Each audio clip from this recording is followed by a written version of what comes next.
Today, I want to talk with you about recorded music. Not how we make it, but how we listen to it. How have we listened to music over the years?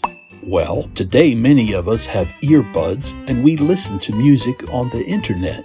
But it hasn't always been that way. So where did all this recorded music come from? Well, in 1877, the famous inventor Thomas Edison introduced his phonograph, the first machine to record sound and play it back. Wow. On his first audio recording ever, Edison recited, "Mary had a little lamb." Mary had a little lamb, its fleece was white as snow, and everywhere that Mary went, the lamb was sure to go. The Edison phonograph played wax cylinders or tubes that could only hold one song, less than 2 minutes.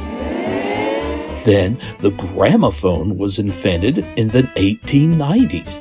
It wasn't even electric. You had to wind it up. But not long after, the flat disc, which we know as the vinyl record, became popular. We mostly listened to music first, long before television, because electricity wasn't even in half the homes in the world until the 1930s. When we do the math, we learn that was only about 100 years ago. Wow. I know, you're saying, wow, that's ancient history. Whoa. But when we measure human history, that's just a short, teeny-weeny time ago. Think of that. It hasn't even been 100 years since we had electricity in our homes. Wow. We have come so far in a very short time. About that same time in the 1930s, we saw the first radios and televisions. Over the years, we would buy our music in record stores. Mr. Jeff can spend many hours exploring music there. Oh, wow. In the 1960s, when Mr. Jeff was born, the use of 8-track cartridge tapes and cassette tapes were introduced as another option for listening to music, and they were also very popular. And then the boombox became very popular, although some were awkward and heavy, but that didn't stop us from carrying them around everywhere. Okay, let's go.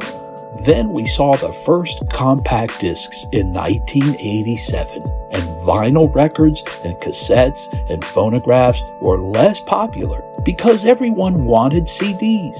But guess what? Vinyl records and phonographs are popular again. Yeah. Everyone loves the nostalgia. Yeah. And some people say they still sound better.